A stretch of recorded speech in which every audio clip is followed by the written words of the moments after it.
UAE labor laws mandate strict formula compliance for all expat payroll.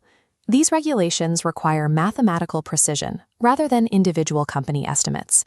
Every calculation is anchored to a mandatory 30-day month and an 8-hour workday, regardless of the actual number of days in a calendar month. This image provides the baseline formulas. To determine daily rate, divide basic salary by 30. For hourly rate, divide that result by 8. This same calculation applies to unpaid absences. Multiply the daily rate by the number of absent days. Maintaining this standard 30/8 baseline is necessary to prevent errors from compounding as they move through the overtime and end-of-service calculations. Beyond the base hours, overtime pay rates are determined strictly by the specific time and day the additional work occurs. Standard overtime is 1.25 times the hourly rate.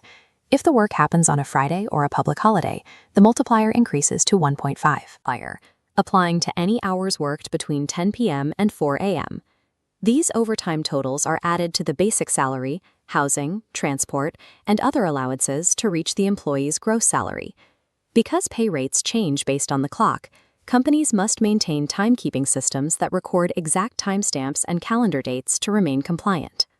The total cost of employing an expat in Dubai includes several structural expenses that extend beyond the base compensation package.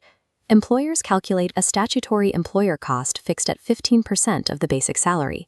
They are also responsible for accruing End of Service Gratuity, 21 days per year, and covering residency visa costs, ranging from 5,000 to 7,500 dirhams.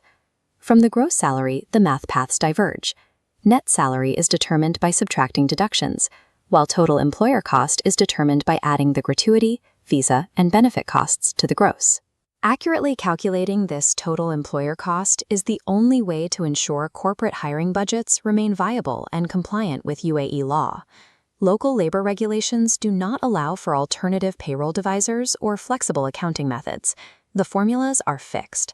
Verify that your HR software is configured to use the 30-day baseline and the tiered overtime multipliers, exactly as specified in the labor resolutions. Full compliance eliminates the risk of legal penalties and provides the company with an accurate view of its true operational expenses.